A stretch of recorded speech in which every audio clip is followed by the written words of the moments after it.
Os clipes que veremos a seguir têm um interesse particular de apresentar o ponto de vista brasileiro sobre momentos decisivos da história de Portugal e do Brasil. Estes vídeos foram exibidos nas televisões de ambos os países por ocasião das comemorações que, em 2008, assinalaram os 200 anos da chegada da família real ao Brasil. Entre outros aspectos, vale a pena atentar no que se diz a propósito da influência de Napoleão na Europa do tempo e o bloqueio continental, da invasão do território português pelos exércitos franceses, das circunstâncias da fuga da família real para o Brasil e ainda da importância da presença da corte portuguesa no Rio de Janeiro para a unidade e independência do Brasil. Há exatamente 200 anos, a família real portuguesa e mais 15 mil pessoas fugiam de Portugal em 50 navios com destino ao Brasil. Começava um evento histórico de enormes consequências, não só para a colônia, o Brasil, mas também para a metrópole portuguesa. A reportagem é de Sandra Moreira. Até chegar a 27 de novembro de 1807, data da partida para o Brasil, o reino dos Bragança viveu sob grandes ameaças, tanto internas quanto externas. Dom João era casado com a infanta espanhola Carlota Joaquina. Como dizem em Portugal, da Espanha não vem bom vento nem bom casamento. Carlota queria o poder. Da França vinha a maior ameaça, Napoleão Bonaparte, suas tropas e as ideias revolucionárias, Constituição, Parlamento, República. O bloqueio econômico que Napoleão decretou em 1806 contra seu maior inimigo, a Inglaterra, agravou o problema. O Império Britânico era o principal parceiro comercial dos portugueses. Portugal estava numa ciúme. Dom João negociou, tentou ganhar tempo. Chegou a pagar uma fortuna para que Bonaparte não entrasse em Portugal.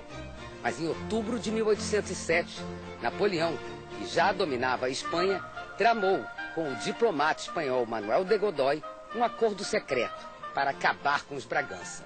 Pelo Tratado de Fontainebleau, assinado com a Espanha, Napoleão destacaria 25 mil homens da infantaria e 3 mil da cavalaria para marchar diretamente para Lisboa. A Espanha apoiaria a invasão com 11 mil homens e mais 30 canhões. O objetivo, tirar Portugal do mapa da Europa. O historiador francês Jacques Olivier Boudon diz que a partir desse momento, Portugal não tinha outra escolha, senão partir. Eles poderiam ir para as ilhas dos Açores ou Madeira, mas preferem o Brasil, que tinha importância maior.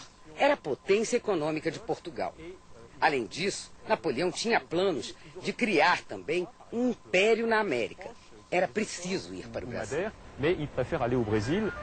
A marcha das tropas de Bonaparte para Portugal foi feita nos moldes que tornaram Napoleão um exemplo de estrategista de guerra. Os soldados carregavam o mínimo possível. Jacques Carnier, historiador e especialista na estratégia militar de Napoleão, conta que havia tropas capazes de avançar 120 quilômetros em 2 ou 3 dias, o que quase não levavam carga. Para invadir Portugal, ele diz, Napoleão mandou o general Junot, que havia sido embaixador no país e conhecia suas riquezas. O objetivo era prender Dom João e capturar a frota portuguesa, que era pequena, mas excelente, e estava carregada de tesouros. O problema é que ele não foi lá pessoalmente. Napoleão estava preocupado com questões internas na França e com outro inimigo, a Áustria. Por isso, não combateu nas 3 invasões que seu exército fez a Portugal. Garnier diz que Napoleão era como um craque, com uma visão de jogo acima da média, quase como um sexto sentido. O campo de batalha era como um Zinedine Zidane em jogo. Só que sem Napoleão em campo, uma batalha era como o jogo da seleção da França sem Zidane. O destino foi outro. As tropas do general Junot se atrasavam com a lama, a chuva e a falta de alimentos nas terras íngremes do norte de Portugal. Enquanto isso, a partida da frota com a corte portuguesa já estava adiantada. Aliás, estava sendo preparado em segredo há quase um ano. Cerca de um ano, talvez, que se começou a pensar nestes preparativos, porque apesar... Essa fuga acelerada nunca existiu. Essa fuga acelerada não pode ter existido, porque, repare, a esquadra levava, entre várias coisas, 9 carruagens. Ora, uma carruagem ou 9 carruagens não se metem dentro do navio da época em 24 horas. É preciso preparar o navio para receber as carruagens. Por outro lado, o abastecimento dos navios em água, em combustível, portanto, artilharias, munições, etc., em mantimentos, é um abastecimento que leva tempo e obriga o navio a estar preparado. Não se faz em 24 horas, porque não há pão, não há biscoito, não há alimentos. De repente, para abastecer uma esquadra de 50 navios, que levou 15 mil pessoas.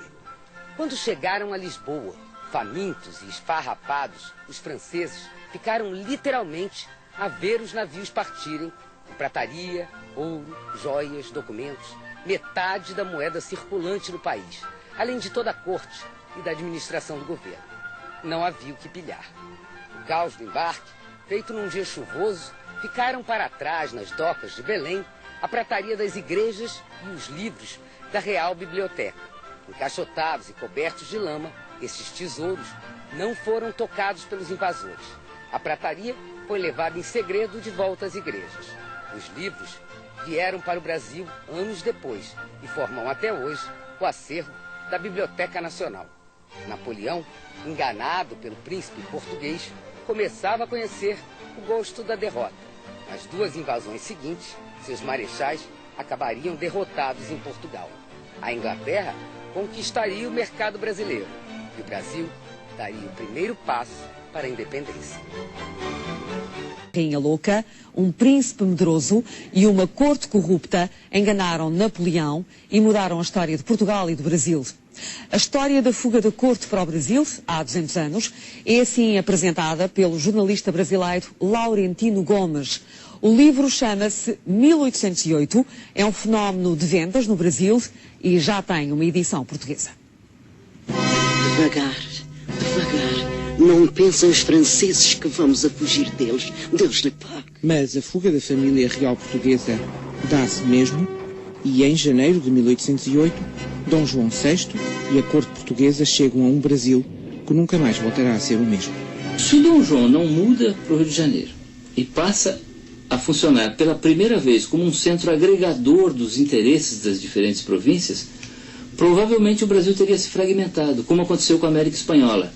Ou seja, este país que nós conhecemos hoje, ele é herdeiro direto da mudança da corte para o Rio de Janeiro. Durante 10 anos, o jornalista brasileiro Laurentino Gomes dedicou-se à que considera ser a maior reportagem da sua vida. 1808 é um livro de história que se lê de um fogo, cheio de pormenores pitorescos, como o facto de se ficar a saber que Dom João VI se passeava com um frango assado nos bolsos, mas também de admirações pertinentes. O Dom João adorou o Rio de Janeiro. Ele levava uma vida muito pacata, muito tranquila. Ele fazia passeios ao redor da cidade do Rio de Janeiro, conduzindo a própria carruagem. Parava para conversar com as pessoas. Ele era um rei muito popular no Rio de Janeiro. E se não fosse a pressão enorme da Revolução Liberal do Porto e das cortes portuguesas na época, ele certamente teria ficado lá. O Dom João é um personagem absolutamente fascinante. Ele era um príncipe muito solitário, deprimido, tinha crises frequentes de depressão, era muito inseguro, ele não tinha sido preparado para governar, ele assumiu o poder em circunstâncias muito improvisadas, porque o irmão mais velho, Dom José, morreu de varíola, e logo em seguida a mãe ensandeceu. E, no entanto, esse rei, que era considerado o mais fraco, o mais tímido, o mais inseguro da Europa, de Napoleão, foi o único que enfrentou Napoleão, enganou Napoleão, no bom sentido, preservou a independência de Portugal, preservou a monarquia, fez a independência do Brasil, ainda que involuntariamente. Eu não acredito que ele tivesse deliberadamente feito a independência, mas o fato é que ele construiu a independência do Brasil e morreu de velho em 1826, aos 59 anos. Um inesperado best-seller brasileiro, que já vendeu 300 mil exemplares, está disponível numa edição portuguesa dos livros de hoje, uma das chancelas das publicações Dom Quixote. As comemorações da chegada da corte ao Brasil são já na próxima semana, no Rio de Janeiro, onde vão estar Cavaco Silva e Lula da Silva. O telejornal fica por aqui. Boa noite, bom fim de semana.